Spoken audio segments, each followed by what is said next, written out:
Thomas Trikasih Lembong telah terbukti secara sah dan meyakinkan bersalah melakukan tindak pidana korupsi secara bersama-sama sebagaimana dalam dakwaan primer. 2. Menjatuhkan pidana kepada terdakwa Thomas Trikasih Lembong oleh karena itu dengan pidana penjara selama 4 tahun dan 6 bulan. Ia bukan maling dana desa, bukan pelicin proyek negara. Tapi kini duduk di kursi pesakitan, diadili layaknya penghisap anggaran.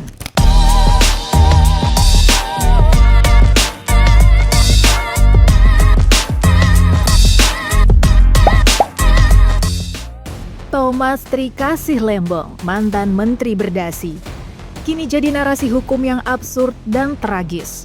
Vonis 4,5 tahun, katanya korupsi, tapi tak ada sepeser uang yang ia nikmati. Belum Pak Tom Lembong menjabat, itu diterbitkan surat oleh Pak Rahmat Gobel daftar perusahaan gula dalam negeri. Ada BUMN, ada swasta, ya kan? Di situ ada. Nah, PT PPI lah yang melakukan penunjukan atau seleksi. Tidak ada perintah Pak Tom di sini. Iya. Ini tidak ada perintah Pak Tom. Jadi seolah-olah yang dibilang Pak Tom menunjuk ke 8 perusahaan gula rafinasi itu nggak benar. Tahun 2015, ekonomi lesu berdenting. Ia buka keran impor gula, katanya demi kestabilan pasar yang genting. Tapi kini disalahkan, katanya prosedur tak dilalui. Tak ada rapat, tak ada persetujuan tertulis di sisi kiri. BPKP datang membawa angka, katanya negara rugi 500 lebih miliar rupiah. Tapi nggak jelas siapa yang kaya. Yang pasti, Tom yang diseret ke meja. Di ruang sidang, jaksa bicara panjang, tapi tak bisa buktikan aliran uang. Hakim bilang niat jahat tak terbukti, tapi lalai prosedur tetaplah tragedi. Majelis menetapkan negara dirugikan 194,72 miliar rupiah.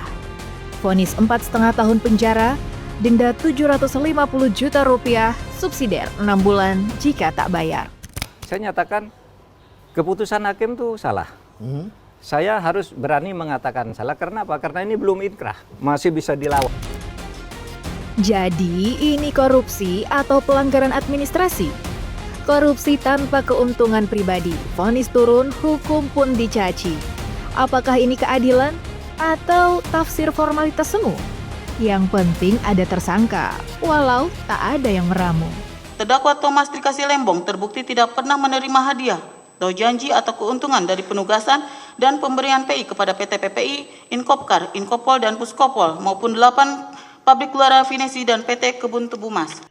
Tak bisa dipungkiri, Tom dekat dengan Anies. Arsitek ekonomi bukan politisi manis. Vonis ini datang di tengah masa transisi. Apakah ini hukum suci atau sistem sekedar instruksi? Jadi kekecewaan itu lahir dari rasa keadilan yang tercederai. Dari akal sehat yang tidak dihormati, bahkan disepelekan. Dan dari kecemasan bahwa proses hukum seperti ini bisa bergulir tanpa kendali moral, apalagi logika publik. Saya beri ilustrasi. Kita menyaksikan 23 kali sidang terbuka, disorot publik, diikuti media, dan disusun dengan runtutan fakta. Tapi ketika vonis itu jatuh, seolah-olah 23 persidangan itu seperti tidak terjadi. Seakan kesaksian para ahli, audit yang cacat, bukti yang tidak ada aliran dana, tidak ada mens rea, tidak ada niat jahat. Dan itu diungkapkan juga di dalam putusan hakim. Itu semua dianggap tidak relevan. Jadi, ini bukan soal kalah dan menang dalam sebuah perkara. Ini adalah tentang apakah logika hukum masih berdiri di atas logika nurani.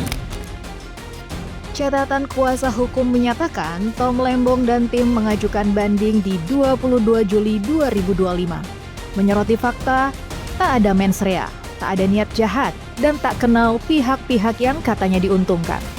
Kita bicara nggak usah ragu-ragu ya. Ini jelas kasus Pak Tong ini ada pesanannya. Ini kan masih ada perjalanan sampai 2029. Ya, semua kan ingin tetap bersih-bersih diri kan.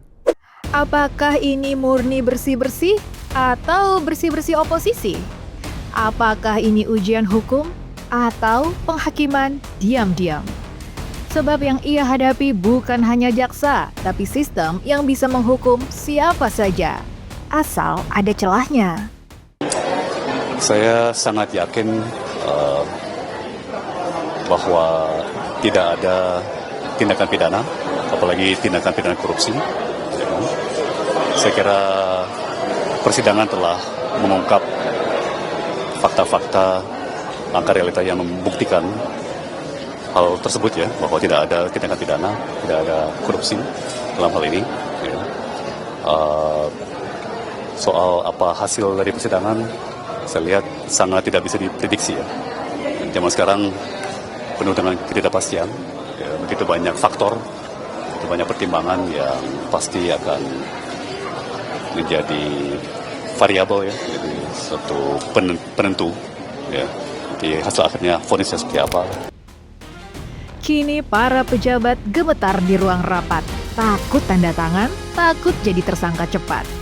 Kalau kebijakan salah cetak, besok bisa diciduk, diborgol, bahkan disikat. Negara jadi ragu, birokrasi takut maju, bukan karena korupsi, tapi karena nggak tahu surat mana yang wajib dilampiri. Kalau prosedur salah jadi kejahatan, maka siapapun bisa jadi korban keputusan. Kalau niat tak penting dalam vonis, maka hukum hanyalah formalitas tanpa fondasi logis. Tom Lembong bukan malaikat, bukan juga dewa. Tapi kalau nggak kebukti maling, kenapa tetap dibawa ke penjara? Ini kami akan resmi memasukkan dokumen pernyataan banding atas putusan Pak Tom Lembong, ya, di mana kita sudah mendengarkan semua pertimbangan-pertimbangan majelis hakim dan tentu secara nalar hukum dan didasarkan pada pembuktian fakta persidangan itu banyak yang tidak sesuai. Untuk itu kita akan mengajukan banding. Ya. Kini ia banding dan kita menatap apakah hukum berdiri tegak atau goyah karena tekanan yang menjerat. Sebab jika suara waras dibungkam dengan pasal, maka keadilan pun kehilangan akal.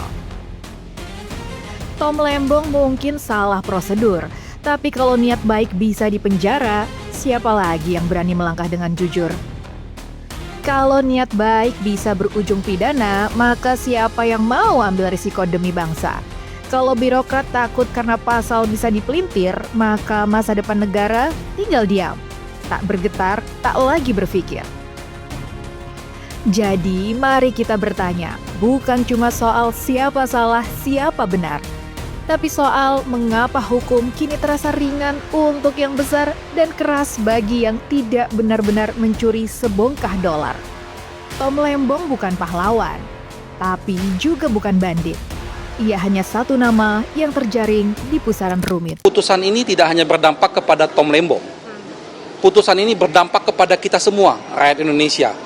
Kalau saja orang seperti Tom Lembong dapat dihukum sedemikian rupa dalam perkara ini, apalagi semua rakyat yang tidak punya pendidikan, yang tidak punya kemampuan ekonomi, yang tidak punya koneksi, akan bagaimana hukum di negara ini?